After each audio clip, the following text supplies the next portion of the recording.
I'm here with Jim Shorkey, joined again by Rodney Little and Sharon Young. Thank you guys Thank you for for being here.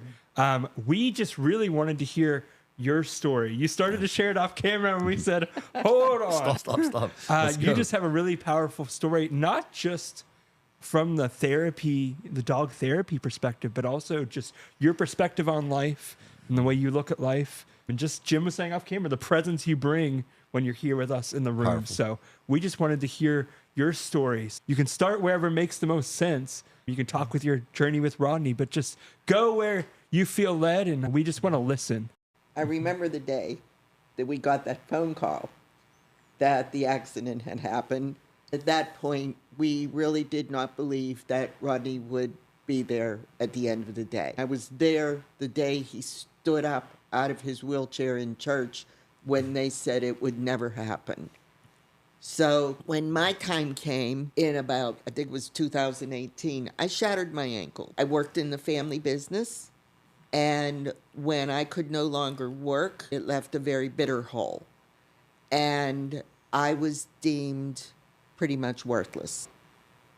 That attitude left me feeling like I was worthless. I could not accomplish what I had accomplished for the past years because I was a big part of that family business. So I went downhill pretty fast and found it necessary to leave the negativity of the situation I was in and to go out on my own. I had been involved with my first dog, Ruby, on the team. Ruby had passed and Penny was just a puppy. The first thing I had to do when I left was figure out how I was going to support myself because I left the family business.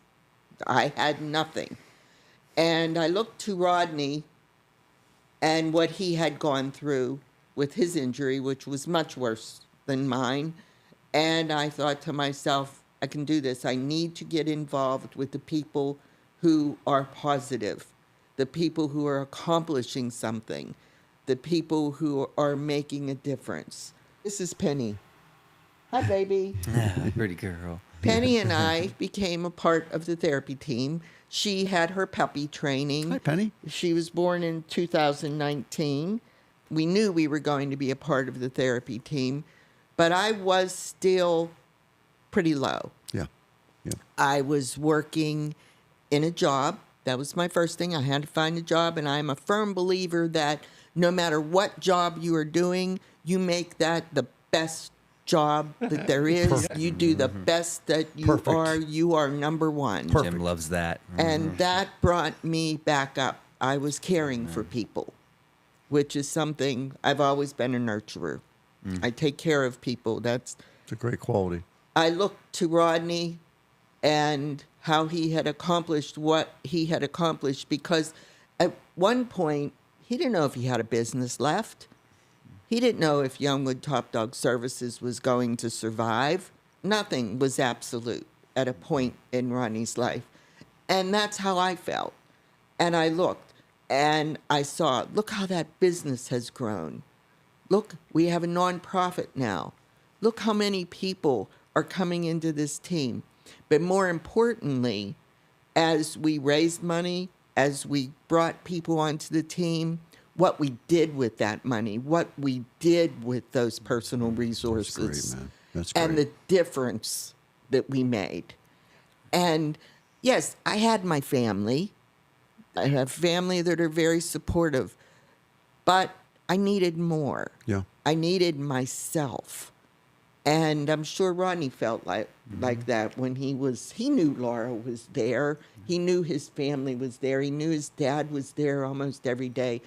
But what do I have to offer? What am I giving? As Penny graduated and we got back into the swing of things, I sat at many meetings and I said, hey guys, please excuse me if I'm off, if I just don't seem like I'm accomplishing.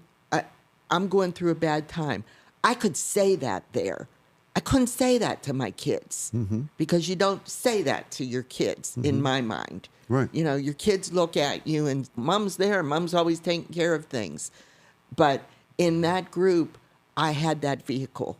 I could say to you guys, be there for me. I'm going through a bad time. Work with me. And the advice was there. Penny's a herding dog. She took work. This is something that, yes, I'm talking about you.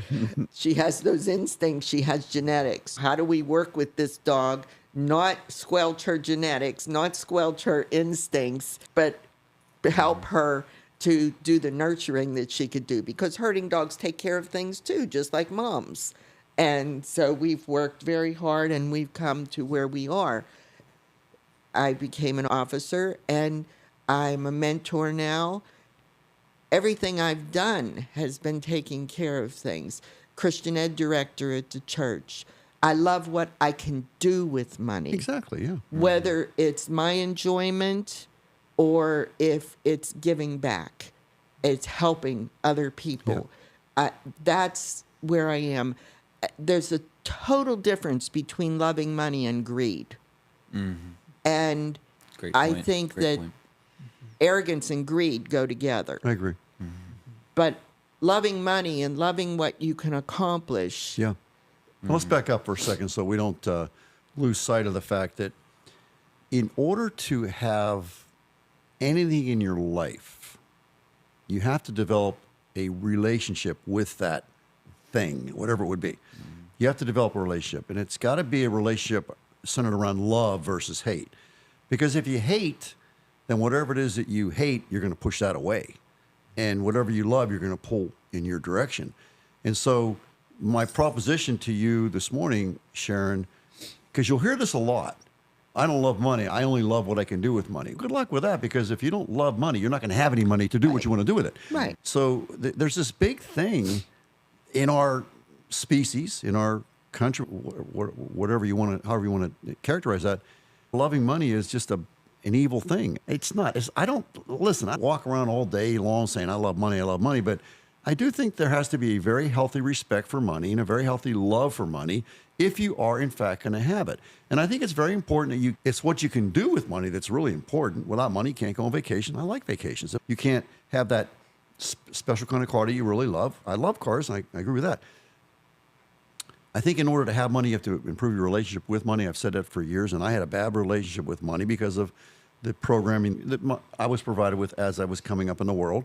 And so I did have to, in fact, change that. And as I changed that and started to do the things that were, it's not just a question of loving money. It starts with loving money. And then the question that you need to ask yourself is, okay, what do I have to do to have more of this stuff that I really love so that I can do the things that I really want to do that give me a sense of purpose? You hit on it, but you went over it very fast. If you want to know the formula for getting rich, if that's what you want to characterize it as, or having lots of money, however you look at that, the formula is, at least in my world, is to bring more value to your hours. And so can you think back to when you left family business, do you remember what you got paid per hour for that job? Don't tell me. You remember, is that in your head? Yeah. Okay. And so people will tell you, do you want to share that number? If you don't, I'm okay with that. I don't have to have it. I was making about $13 an hour. Okay. And so that's pretty darn good, by the way. That's a good number, but you're probably not going to get rich on $13 an hour. But here's the formula is, no matter what the pay, bring twice the value to the job. So if you're getting paid $13 an hour, then the formula would state, okay, I'm going to bring $26 worth of, and there's too much of this, for that amount of money, I'm not going to do that stuff. No, that's wrong thinking. That's not money thinking. Right. So you bring $26 worth of value.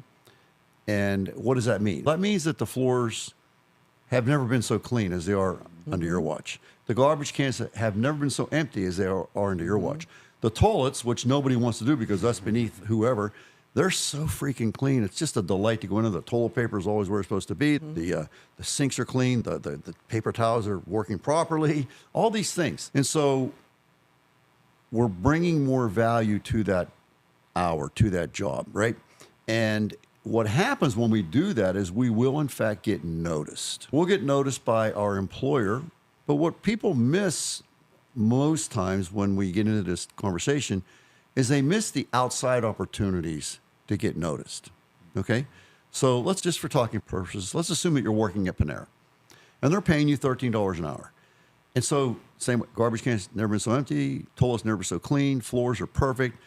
Every time I walk by a customer, hey, how you doing today? Is there anything I can do to be of service to you? I really could use some napkins. No problem. I'll go get you those napkins. And we just keep doing it and doing it. And what happens is it's a law, like the law of gravity, it's a law of probability. Eventually, somebody outside that business will notice you. And they'll say, would you mind if we had a conversation off hours? I really would like to talk to you. And so, listen, I've got this family-run business, and we could sure use a lady like you. What are they paying you an hour to work here? They're paying me $13 an hour. You know what? We'll pay you $26. We think you're that valuable. We would love to give you a shot. And so, again, remember the formula. So now you're getting paid $26 an hour. What's the formula? How much value are you going to bring to that $26 an hour job? Right. You're going to bring 50. 52. We're going to bring more value to the hour. And what's going to happen? We're going to get noticed, either by our employer or by somebody outside of the place of employment. You will get noticed. It's called the law of compensation. Now, Ralph Waldo Emerson wrote a book called The Law of Compensation. It's a phenomenal book, 100 years old. And it's just like the law of gravity. Can I give a quick story about Germany? When I was in the Army, my first 3 weeks there, it's called in processing. You don't do much except whatever they tell you to do. You don't have a real job or direction yet. And they had me unloading these furniture trucks for new soldiers coming in. But I took pride. Everything I did in the military, I was what you call a high-speed soldier. My boots couldn't be any more polished or shiny. My uniform was so pressed. And one day a sergeant major came walking by, and he walked up to me and says, "What are you doing on this truck, soldier?" And I said, "I'm unloading the truck, Sergeant Major.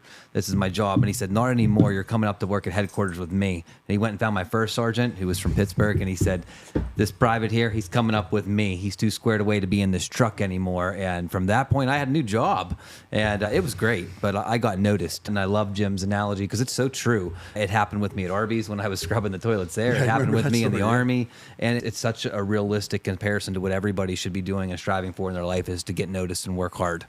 Put your name on it. Exactly. In other words, like, I did this job, and here's the proof. Here's my identification on it.